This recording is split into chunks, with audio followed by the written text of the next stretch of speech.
Oke, nah kemudian secara epistemologis dunia yang dilihat oleh beberapa pembaca dilihat sebagai karya yang dibangun di atas prinsip kelenturan epistemologis. Ia dianggap tidak terpaku pada sebuah disiplin, pendekatan atau metode yang kaku, melainkan mencoba melintasi batas-batas disiplin, pendekatan dan metode.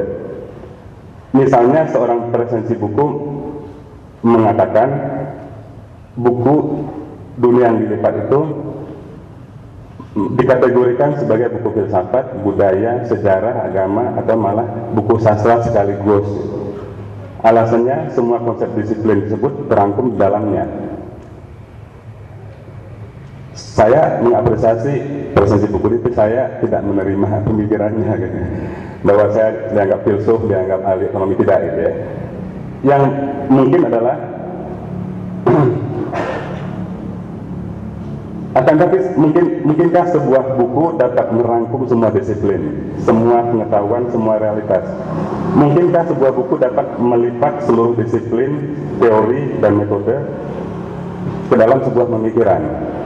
Jelas ini adalah kerjaan mustahil, bahkan oleh seorang penulis besar sekalipun Nietzsche, Heidegger, dan sebagainya.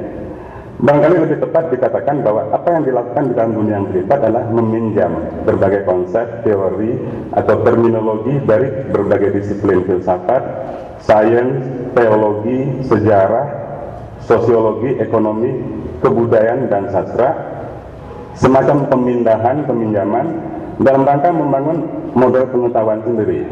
Yang mungkin saya, kalau dikatakan saya itu adalah orang yang berada di antara ruang, di antara politik dan seni, di antara filsafat dan desain, mungkin saya mau dikatakan begitu. Tapi saya bukan seorang filsuf, bukan seorang ahli politik. Baik, nah gagasan dunia yang dilipat dan gagasan-gagasan turunannya bukanlah sebuah pemikiran besar.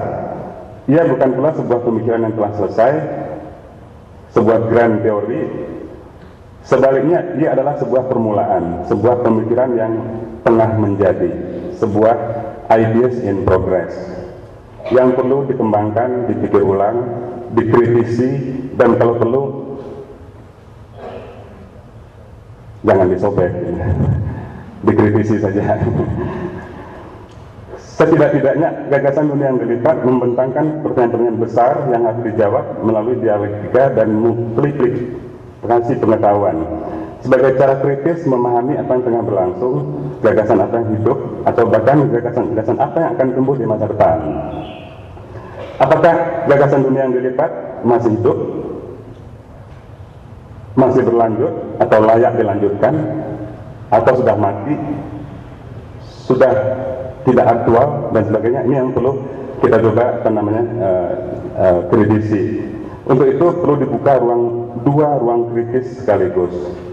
Pertama, kritik terhadap teks buku-buku saya itu sendiri, kritik terhadap dunia yang dilipat dan sebagainya. Yang kedua, mungkin bentuk kritik adalah mencoba memikirkan apa sih kira-kira yang bisa dikembangkan ke depan berdasarkan pemikiran-pemikiran awal tadi itu. Kemungkinan-kemungkinan dunia yang terbuka setelah dunia yang dilipat, yaitu upaya kritis menemukan gagasan baru di dalam dunia yang dilipat dan di dalam kenyataan sehari-hari kita. Maka saya melihat bahwa seminar nasional ini diharapkan membuka dua ruang kritik ini sekaligus. Seperti fenomena gen, sebuah ide, pemikiran dapat melahirkan ide lain. Pemikiran beranak pemikiran, teori beranak teori. Inilah yang di dalam teori kebudayaan disebut dengan fenomena MEM sebagai ekivalensi dari gen, di mana pemikiran itu hidup. Artinya apa? Ketika sebuah pemikiran dibaca oleh seorang pembaca, mestinya di pikiran pembaca itu hidup pemikiran yang lain, sehingga menghasilkan pembaca yang aktif, pembaca yang kritis dan aktif. Ini yang disebut dengan MEM tadi. Pemikir yang berhasil adalah pemikir yang mampu menghasilkan pemikir lain. Pemikir yang gagal adalah pemikir yang tidak mampu membuat orang berpikir. Nah, saya tidak tahu kategori saya seperti apa. Saya mungkin harus nanya nanti ke Kang Godi Suwarna. Ketika sebuah pemikiran mampu menumbuhkan ide, gagasan, konsep, makna, imajinasi bahkan ilusi dalam pemikiran pembacanya, maka pemikiran itu mampu melahirkan pemikir. Artinya pemikiran itu hidup di tangan pembacanya. Pemikir lahir ketika sebuah pemikiran mampu menggerakkan. Pemikiran mati bersama pembacanya kalau pemikiran tidak mampu melahirkan pemikiran baru. Oleh karena itu, kritik juga berarti kritik terhadap dunia kemungkinan yang dibuka oleh sebuah pemikiran, untuk melihat kemungkinan-kemungkinan yang disediakan oleh sebuah buku terhadap pemikiran-pemikiran lain, konsep-konsep lain dan sebagainya.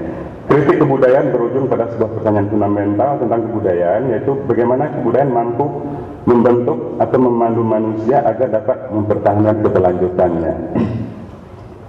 Apakah peran manusia masih vital dan dominan dalam kebudayaan, atau malah dia menjadi korban sasaran kebudayaan?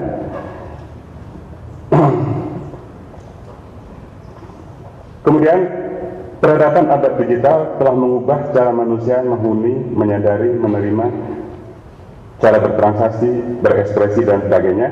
Di pihak lain, berbagai indikator sosial, politik, dan kultural mutakhir melukiskan kondisi manusia yang sedang terancam oleh kerusakan alam, kelangkaan energi, kekacauan bahasa, ketidakpastian nilai, dan sebagainya. Peradaban abad digital menghadapkan manusia pada sebuah paradoks. Di satu pihak, ia menawarkan sebuah harapan tentang masa depan yang penuh kemudahan, kecepatan, kesegeraan, dan kesenangan. Di pihak lain, dia cenderung memangsa dunia kehidupan sosial, politik, pendidikan, kebudayaan, keagamaan, sehingga merusak berbagai prinsip ajaran dan kerjanya.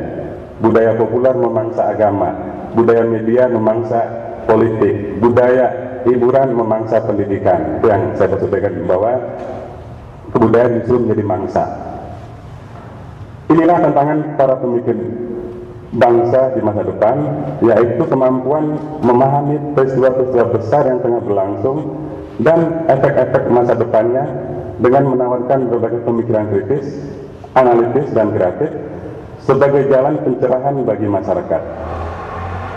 Dunia akademis mestinya tidak dilihat seperti sebuah pabrik, seperti sebuah mesin, tempat menghasilkan karya, produk, barang, dan sistem yang canggih, tetapi harus dihargai pula sebagai sebuah simposia, tempat para pecinta pengetahuan menawarkan pemikiran baru, saling kritik secara konstruktif, saling meruntuhkan argumen, semata-mata dilandasi niat luhur menemukan cahaya pengetahuan dan kebenaran. Demikian penyampaian materi dari saya. Mohon maaf bila ada kesalahan. Assalamualaikum warahmatullahi wabarakatuh.